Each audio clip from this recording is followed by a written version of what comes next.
ការផ្សងព្រេងរបស់ភិក្ខុសេននៅស្រុកមួយឆ្ងាយពីទីក្រុងមានភិក្ខុវ័យកាដាតព្រះអង្គម្នាក់ឈ្មោះថាភិក្ខុសេន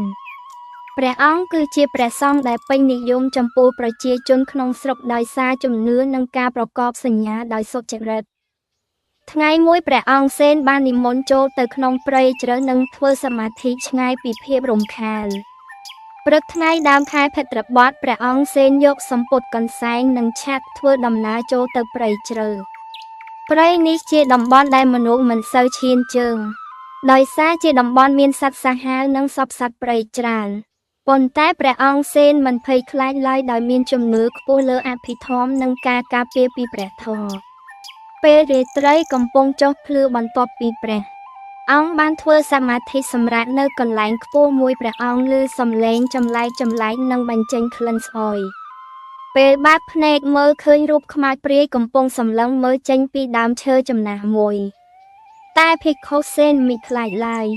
ព្រះអង្គសន្ទនាជាមួយវាដោយក្តីមេត្តាហើយប្រាប់វាអំពីកុសលធម៌និងជួយឲ្យវាប្រែចិត្តចាកចេញពីកំហុសបណ្ដាលឲ្យខ្មោចនោះលាក់បាត់ទៅជាសញ្ញានៃការចាកពីវិស័យអាក្រក់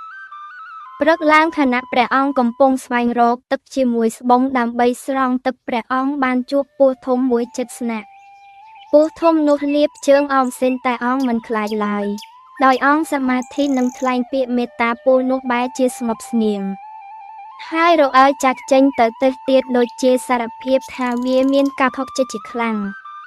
ក្រោយពេលជួបវិបត្តិជាច្រើននៅក្នុងព្រៃភិក្ខុសេនបានបន្តបបោសិទ្ធដោយក្តីស្ងប់ព្រះអង្គបានសមាធិយ៉ាងជ្រៅនិងបានឃើញនៅចំណល់ជាច្រើនអំពីជីវិតព្រះអង្គមានសង្ឃដីកាថាពេលវេលាដែលនៅក្នុងព្រៃជ្រៅនេះបានជួយឲ្យព្រះអង្គបង្កើននៅសម្ព័ន្ធនៃចិត្តទៅកាន់ធម៌និងការយល់ដឹងអំពីការរស់នៅតាមសេចក្តីពិត